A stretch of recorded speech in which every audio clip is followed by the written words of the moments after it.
Bueno, el 30 de mayo se conmemora el hecho histórico del ajusticiamiento del tirano Trujillo. Hoy celebramos el renacimiento de la nueva libertad en República Dominicana con el ajusticiamiento de Trujillo, la madrugada del 30 de mayo de 1960. Hoy 30 de mayo se celebra el asesinato en una emboscada del dictador Rafael Leonidas Trujillo. El ajusticiamiento de Trujillo. Hoy se celebra el ajusticiamiento del dictador, Rafael Leónidas Trujillo Molina. Asesinaron, mataron, ajusticiaron a Rafael Leonidas Trujillo Molina, dictador dominicano que tuvo influencia en la vida social, política, económica, cultural de la República Dominicana desde el año 1930 hasta el año 1961. Su dictadura fue una de las más crueles que tuvo no solo República Dominicana, sino América Latina. Se valió para ello en los últimos 15 años de la dictadura de un organismo llamado Servicio de Inteligencia Militar, SIN, que dirigió Johnny Aves García, donde toda persona que se opusiera a la dictadura, lamentablemente, era víctima de horrendas torturas y hasta la muerte. Bueno, ese es el sexto invitado de esta mesa en el día de hoy. Bueno, sí, obviamente estas personas de cierta edad saben, conocen esta fecha, a qué se debe, que hoy estamos hablando de esto, pero ella lo vivió en sus carnes. Y Diana le dejó una pregunta a doña Noris. Quiero agradecerle que haya venido en el día de hoy, porque para sorpresa todavía este día tiene un significado agridulce, tengo entendido. Sí. ¿Por qué? Sí. Fíjate, yo estudiaba en ese tiempo en el Colegio Inmaculada Concepción de la Vega, donde las muchachas estuvieron allá estudiando también, las hermanas Mirabal. Pues me cuidaban mucho porque habían estado ellas, ¿verdad?, apresadas, y mi papá también, mi hermano, mis primos, y Fafa, que era cercano a nosotros también, y a mí me trataban de manera especial porque pensaban que podían herirme, no podía pasear junto con las demás niñas, comía aparte también. Entonces, resulta que cuando sucedió el hecho del ajusticiamiento, pues me dieron las noticias, las monjas, me llamaron aparte, me dijeron lo que había sucedido, pero para mí fue muy difícil aceptar eso de una manera festiva, de alegría, porque yo, adolescente, de 16 años, pues lo que pensaba era que hacía 6 meses que habían sido asesinadas, que debían haber estado vivas para ese hecho, pero era ofuscada porque realmente no sé qué tiempo pasó para que yo asumiera eso como un hecho, que lo que le sucedió a las muchachas con el asesinato fue que catapultó esa decisión de ellos, esa decisión de matarla. Entonces, ¿cómo iban a estar vivas? Pero en eso yo lloraba, inconsolable, y todo el mundo se extrañaba porque yo lloraba con esa noticia. Pero era que... Si hubiera sido 6 meses antes, 7 meses antes, mi mamá, mis tías estuvieran vivas. Normal. Sí. Normal. Sí, y entonces eso yo no pensaba, después no sé en qué tiempo, cuántos días, no sé, porque eso Dios, ¿verdad?, cubre a uno con su manto para no permitir que esos sucesos le hagan tanto daño a uno. Claro. Y entonces, yo no sé cuándo yo reaccioné. Sí, pero es que mira, ellos decidieron eso por la muerte, el asesinato de las muchachas, hasta las mujeres la están matando, ya hay que hacerlo. ¿Tú entiendes? Esa fue la explicación que me dieron. Entonces ahí fue que, sí, pues entonces, y aquella tristeza que uno se sentía de una manera indescriptible para la gente que no ha pasado eso, que asesinen a nuestra madre, a nuestras tías, y que mi padre y mis tíos estuvieran, que no se sabía de ellos entonces durante un tiempo largo hasta que ajusticiaron al tirano. Entonces, pues era una situación muy difícil, que yo vuelvo atrás. Qué difícil. Y lo vuelve a recordar cada vez que se cumple un nuevo aniversario. Sí, pero fue un aporte de esos valientes hombres que tomaron la decisión de decapitar esta tiranía, llevarlo al otro mundo que nadie lo pudo ver, ¿verdad? Pero hubiésemos querido verlo, ¿verdad? Sin cabeza, Claro, muerto. ahora Noris, Ya. todavía, doña Noris, hay gente que cree, que piensa que a tu mamá y a tus tías las mataron porque Trujillo se antojó de una de ellas y no Ay, le hizo sí. caso. Pero tú fuiste testigo de primera mano del activismo político de Claro. ellas. ¿Cómo lo viviste tú? Todo ese activismo, toda esa clandestinidad para conspirar contra el tirano. Sí, mira, desde muy pequeña, que creo que hay recuerdos que uno tiene desde muy temprana edad, y fue una de las cosas que me marcaron a mí, teniendo yo 5 años, cuando en el 49 tomaron preso a mi abuelo y a Minerva, y Mamachea se fue, Sí. doña Mercedes Reyes, su madre, se fue junto a Minerva, y esa edad tenía yo cuando sucedió eso, y recuerdo esa tristeza En la casa. de nosotros, mi madre, mi padre, que íbamos y mi hermano a ver cómo estaba la casa de mi abuela, cerrada, vacía, y un silencio. Yo no recuerdo que María Teresa parece que estaba en el colegio, pienso yo, porque yo no recuerdo en esa edad muy pequeña que ella estuviera, la casa estaba cerrada y mucho silencio. Ya desde estaba casada también, entonces eso marcó para toda la vida. No recuerdo que me dijeran a mí, porque no lo recuerdo realmente, no hables fuerte, no repitas nada, pero yo vivía ahí siempre pegada de ellas en la chercha, en las conversaciones. No hablaba nada de eso yo a nadie. Inclusive en la escuela de Conuco, donde yo estudié los primeros años, una vez, bueno, pues a dibujar la foto que había De Trujillo. del diablo viejo, como decía Mamachea, por no decir, Así decía ella. no decir su nombre. ¿verdad? El Y diablo entonces, viejo. pues, yo recuerdo que no me salía bien y al final yo lo completé y le puse unos cachitos, así como tú ves. Y ahí la profesora, no, eso no, bueno, entonces, pero ya estaba hecho el dibujo, ¿no? Tal vez no se compartió, no lo miraron los demás niños, pero callada siempre, nunca estaba contando lo que se hablaba. Y siempre se reunían en las chertas, viendo revistas y comentando. Y yo ahí hasta me dormía y me llevaban al vehículo, cargada, pequeñita. Pero eso, todo el tiempo vivimos con eso, como que las paredes se oían. ¿Tú ves? Que eso, Con temor. Eso era... Pero Noris, ya cuando ellas empezaron en la conformación del movimiento 14 de junio, ya tú eras preadolescente o casi adolescente. Sí, yo era una adolescente. Cuando en ese año que trabajamos sacando pólvora, pues mi hermano Nelson junto a Francisco Aníbal, de nuestros primos, y a veces con Antonio Ezequiel, con otros, salían a comprar los montantes, los gallitos, como le decían, y eran pequeñitos, como más finos que un cigarrillo, pues con una gilet se abrían a lo largo, diríamos, se sacaba la mecha y con cuidado se golpeaba en la mesa para sacar la pólvora.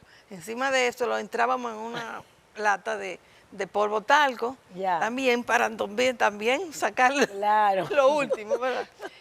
Bueno, pues en esa tarea nosotros, hace poco yo pregunté, ya se me olvidó, quién era el que, música americana, que hacía mucho ruido. No era Elvis Presley, tal vez era, sí, puede ser que fuera Elvis Presley, ¿no? Habían varios en esa época. Bueno, y se subía la música, bum, bum, bum, brum, tum, tum, para que la sirvienta y la cocinera no escucharan los movimientos. Pero, cuando en la mañana que comenzamos ese trabajo, quité un vaso o algo y veo entonces que estaba limpio y todo era plateado. Fina, se esparcía la pólvora y se veía brillante. Ay, Dios mío, entonces me tocaba a mí, y después que se recogía todo, entonces era limpiar todas toda la mesita del radio, porque eso se expandía por ahí. Increíble. Entonces, ese era el trabajo que nosotros hacíamos y que era en vacaciones que yo estaba. Luego nació Raúl y ya comenzó el asunto en diciembre. Después de eso fue que ya comenzaron a apresarlas a todos, ¿no? El movimiento clandestino. La gente dice aquí, doña Noris, Sí. Camarena Sonia, la gente recibió la noticia de esa muerte callada y asustada por lo que sabía que venía, pero regocijada por dentro. ¿Cómo lo recibieron fuera de aquí? Bueno, yo siempre he escuchado el testimonio de mi familia. Mi abuelo sale al exilio en el año 45, mucho antes de que ese episodio de las hermanas Mirabal sucediera, porque mucha gente cree como que Trujillo fue bueno y al final se volvió malo. No, Trujillo llega al poder en el año 30 asesinando a sus opositores. Y no solamente a sus opositores, a sus familiares también. Trujillo fue un asesino durante los 30 años, no fue como que él se convirtió malo al final. En el año 45... mi bisabuelo, Juancito Rodríguez, el abuelo de mi papá, era en el Cibao, estaba ya en esa época radicado en Barranca, que hoy es el distrito municipal Juan Rodríguez, que lleva su nombre. Uno de los hombres más ricos del país, con más tierras, más ganado, y decide comenzar ya hastiado de las ignominias, de las injusticias, de las violaciones, del miedo con el que se vivía, a comenzar a guardar toda la riqueza que podía para llevarse al exilio y desde fuera poder comprar armas para combatir la dictadura. Porque recordemos que cuando Trujillo toma el control del gobierno en el año 30, el país había venido de la ocupación norteamericana, que había dejado el país sin armas, a toda la población civil desarmada. Así es. Y había entonces hecho un cuerpo militar que es en el que Trujillo se entrena. Entonces Trujillo toma el poder en una población que está completamente desarmada y eso le facilita tomar el control del país para poder gobernar durante esas décadas, bajo represión, bajo miedo, desde el inicio. Y en el año 45, cuando mi bisabuelo se va al exilio, ya él tenía seis meses fuera. Y Trujillo llama a mi abuelo, que era su hijo mayor, que yo llevo su nombre, José Horacio Rodríguez Vázquez, al Palacio Nacional, para decirle, o a la sede de gobierno, no sé si ya para esa fecha se había construido el palacio, para decirle, mira, yo tengo noticias de que tu papá está conspirando en mi contra. Ya tú te imaginas lo que eso es condena para toda la familia. Claro. Condena para toda la familia. Y te dicen, no, eso es falso. Le expropiaban la tierra y todo, le quitaban todo. De salud, le dice mi abuelo. Inclusive, si usted me da permiso, yo puedo ir fuera para verificarlo y traerlo de vuelta, para ver cómo está. Porque recordemos, el nivel de control que tenía Trujillo sobre la población era tal que Trujillo conservaba el pasaporte de las personas en sedes oficiales del gobierno, no como hoy en día, que si nosotros queremos salir del país, nosotros tenemos nuestro pasaporte de nuestra casa y simplemente vamos al aeropuerto. Un documento de identidad personal. Y nos vamos. No, en ese momento no existía el derecho a la libertad de tránsito, que hoy es un derecho que damos por sentado. Y no solamente de tránsito para salir fuera del país, para ir de una ciudad a otra. Había que pedir un permiso a la gobernación para ir de una ciudad a otra. Pues entonces mi abuelo, que tenía 6 meses, que se había casado con mi abuela, que provenía de San Juan de la Maguana, mi abuela Guillermina Mima, tenían 6 meses de casado, se va al exilio, se va a buscar a su papá. Pues nunca volvió 15 años después en una expedición armada desde Cuba por Maimón, comandando esa embarcación. Cuando Trujillo ve que mi abuelo se queda, que no regresa, entonces apresa a mi abuela y a su mamá, que vivían aquí en la capital, y las lleva presa en Higüey, lejos de todo lo que ellas conocían. Y Higüey no como ahora, que se va en 2 horas en una carretera. Un país rural. Era un país rural que para llegar a Higüey eran 5 o 6 horas de camino. Y ella, sin conocer a nadie en Higüey, se va presa a Higüey y vive 4 años presa en Higüey, después de haber estado sin poderse comunicar. Sí, eso es lo que iba a decir, que también jugaba a su favor que no había esa comunicación, entonces la gente no sabía qué había pasado. Era una forma de meter presión, de meter terror, de inculcar el terror en el ADN de la gente. Y bueno, es 4 años después cuando ella logra. Óyeme, Trujillo publica como si fuera un perdón de lo bueno que él era, que la perdona y le permite ir afuera del país para encontrarse con su esposo, mi abuelo. Y es allí donde ellos se reencuentran en Cuba, en un vuelo en el que viaja también Mauricio Báez. Hay una foto histórica donde se ve mi bisabuelo Juancito con Mauricio Báez, que era un líder sindical que luego fue asesinado. Y entonces ellos, como un permiso que se hace, se reencuentran allá. Y entonces mi papá nace en el exilio en Venezuela, ya luego se radican en Venezuela. Mi papá nace en el exilio en Venezuela en el año 52. ¿Cómo tomaron ellos la noticia del ajusticiamiento? Bueno, cuando llega la noticia, en el año 61, en mayo del 61, ya ellos habían pasado, uno por la pérdida de mi abuelo que había venido en la expedición. Y ellos se quedaban con la idea de que, bueno, no se sabía si estaban vivos, si estaban muertos, al exilio no llegaban las noticias. Y siempre había la esperanza de que quizá en las montañas se habían podido esconder con campesinos. Y ellos siempre albergaban la esperanza de que quizás estuvieran vivos y con ese ajusticiamiento pudieran. Pero ya se sabía, ya quienes sabían, a los niños no se atrevían a decírselo. Mi papá se entera que su abuelo había muerto, que su papá había muerto, que mi abuelo había muerto, en el funeral de su abuelo Juancito Rodríguez, porque él sí sabía ya que había muerto. Entonces ya tenía 15 años que se había ido al exilio, había perdido toda su fortuna en 3 expediciones que había financiado y que habían fracasado, pierde a su hijo mayor y finalmente termina suicidándose en Venezuela en noviembre del 60. 6 meses antes también. Cuenta doña Dedé que Minerva dijo, cuando se entera de la noticia de que uno de los principales líderes del exilio, que era mi bisabuelo Juancito, se había suicidado, Minerva le comentó, oye, estamos hablando del 19 de noviembre del 60, una semana antes de que las asesinaran. Minerva le comentó a su hermana Dedé, qué lástima, si él supiera que a esto le queda poco, ojalá hubiera aguantado un poquito más si no se hubiera quitado la vida. Entonces luego, 6 meses, una semana después las asesinan. Y mucha gente hoy, a mí me duele, me indigna cuando yo oigo gente en las redes sociales que dicen, no fue Trujillo que mandó a matar a las Mirabal. Oh, no. Sí, eso está documentado. Y la mandó a matar, María Cela, en 3 ocasiones. Porque le dio trabajo conseguir gente que fuera tan malvada para ejecutar ese crimen. Exacto. Y lo planificó también, fíjate, que transfirió a sus esposos a la cárcel en Puerto Plata. Para, claro, porque sabía que con esa ruta era más fácil, ellas iban a visitarlos y era más fácil asediarlas y cometer ese crimen tan horrendo. Así es. Y cuando entonces en mayo del 60, un día como hoy, llega la noticia a Venezuela. ¿El 61? Perdón, del 61, me crucé con el 25 de noviembre del 60. En mayo del 61...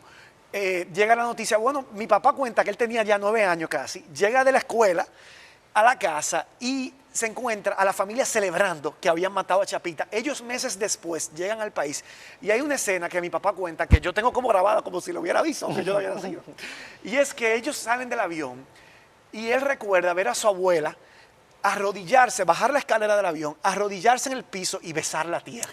De poder regresar a su amada República Dominicana después de más de 10 años de exilio y con la familia desmembrada después de tanto dolor. Eso fue lo que marcó ese día de la libertad, ese día de luz, de poder comenzar ese proceso de reparación. Conmovedores testimonios hemos escuchado hoy. La libertad no comenzó ese día porque el régimen seguía sin la cabeza, pero la estructura continuaba y continuó con su estela de terror hasta el día que Ramfi se fue. Yo quiero que ustedes me hablen, cuando regresemos de la pausa, de lo que ha dejado esa estela en el inconsciente colectivo de los dominicanos. ¿Valió la pena todo?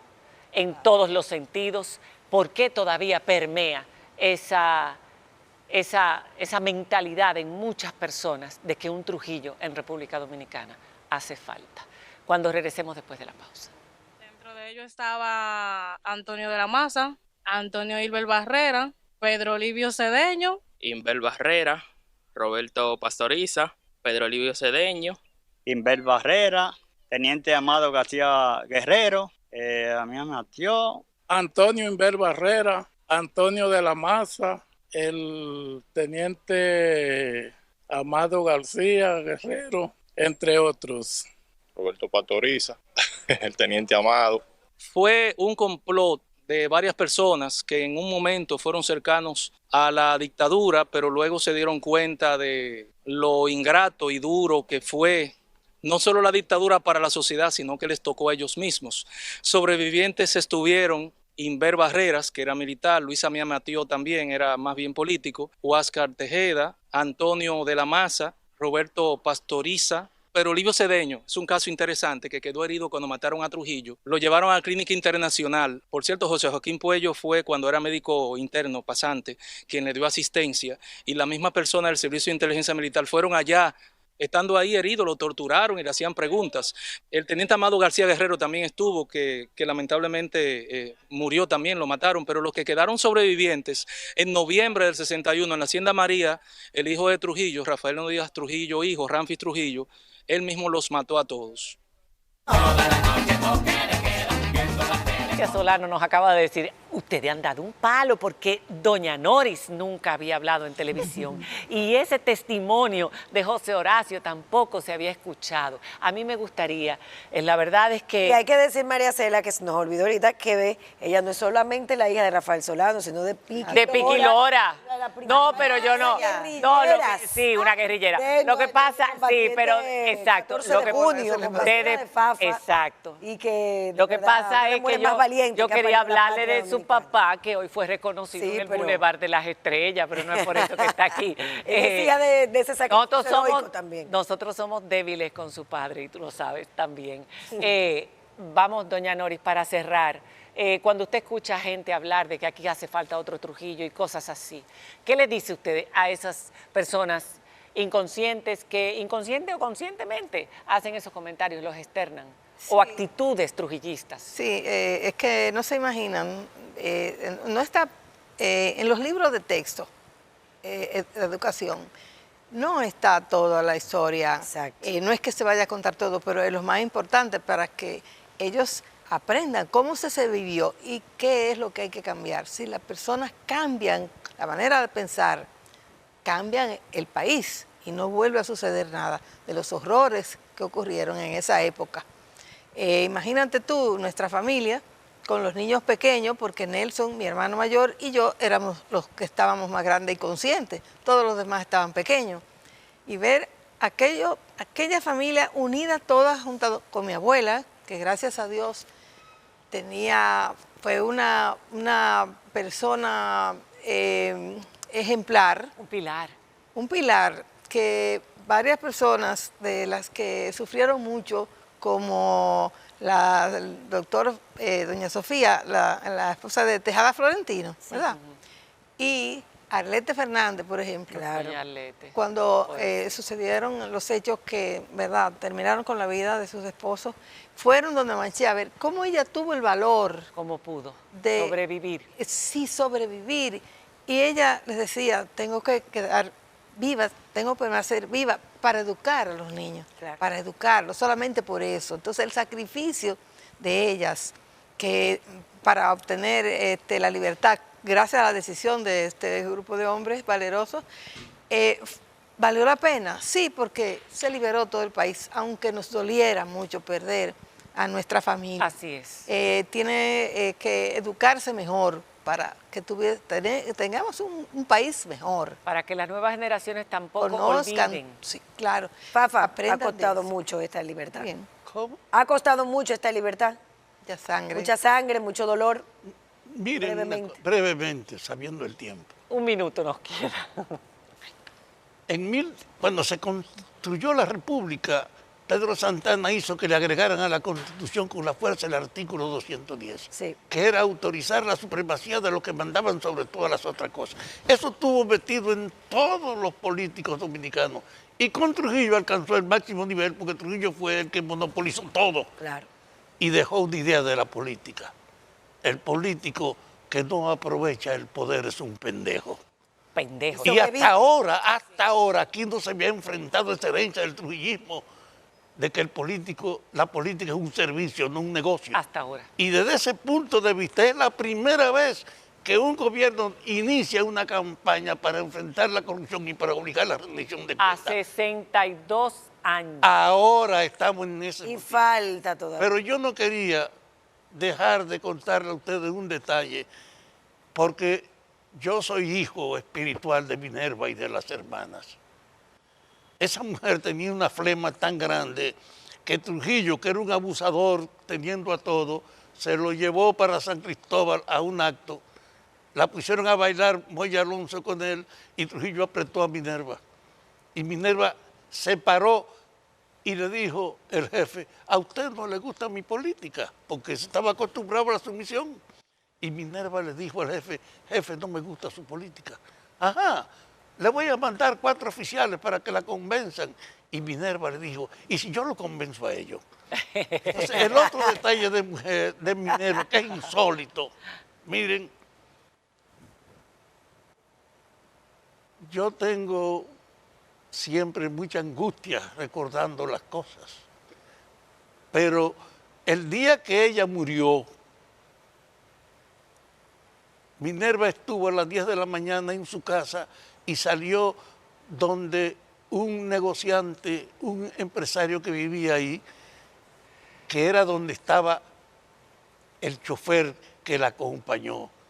Ahí era que estaba él. Rufino de la Cruz. Y cuando ella fue, son las 10 de la mañana y mi chofer no ha llegado, bajo el impacto de la información de que lo iban a matar. Porque antes de llevarlo a Puerto Plata, lo llevaron a Salcedo para crear una situación. Y el chofer estaba convencido de que esa era una vaina perdida.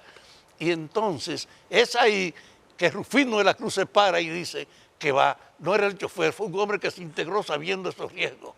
Y media hora después llegó una mujer llamada María Teresa Brito, Chachita, que era la directora de la escuela secundaria. Y fue donde Minerva, antes de ella salir, Minerva, vine aquí a decirte algo que yo pensé que no podía pedírtelo a nombre de tu madre, sino de tus hijos. ¿De qué tú me hablas? Dijo, que tú no debes ir a ver a los presos, sino mudarte primero a Puerto Plata. Y aún así fue. Para que vayas. Aún así fue. ¿Y por qué? Dice, yo quiero que tú pienses por tus hijos que eso es una necesidad. Y Minerva les dijo con lo que yo tengo que enterar mis palabras, Chachita, no te preocupes, nuestros hijos, como otros tantos huérfanos, encontrarán quien los críe. ¡Wow! No hay bandera. Lo hizo por los hijos de la todos patria. nosotros. De la patria. Pero Todos ahora nosotros. hacen falta a María Cela y a todos los demás conservar esa memoria Así histórica. es. Y quisiera que justamente nos hable Patricia Diana, brevemente. No, ya de- no hay tiempo, Diana, ya no hay Se nos- tiempo. ¡Ay! Vamos a 8:59. terminar, no nos hemos dado cuenta del tiempo, La vamos a exposición decirlo en así, Moca. por favor, vamos a terminar. El musical Mariposas de Acero fue maravilloso, para mí el mejor musical que se ha hecho en República Dominicana, original, texto, música, todo totalmente original, actuaciones, etcétera. Y hay una canción maravillosa y hoy se presenta ante todo el país, por primera vez, desde esta noche, María Cela. Todo aquel que la pudo ver en el musical tendrá la oportunidad de volverlo a disfrutar el 29, 30 de junio y el 1 y 2 de julio. Señores, no se pierdan esa oportunidad de conocer la historia con un lenguaje joven, musical, poético, maravilloso. Y ahora vamos a disfrutar de Coral González, quien hace el papel de María Teresa Mirabal, tía de Doña Noris, y de Alejandro Mos, quien hace el papel de Leandro Guzmán, su esposo, cantando la canción Quiero de Pablo García. Y con esto cerramos este maravilloso programa. Gracias a todos ustedes.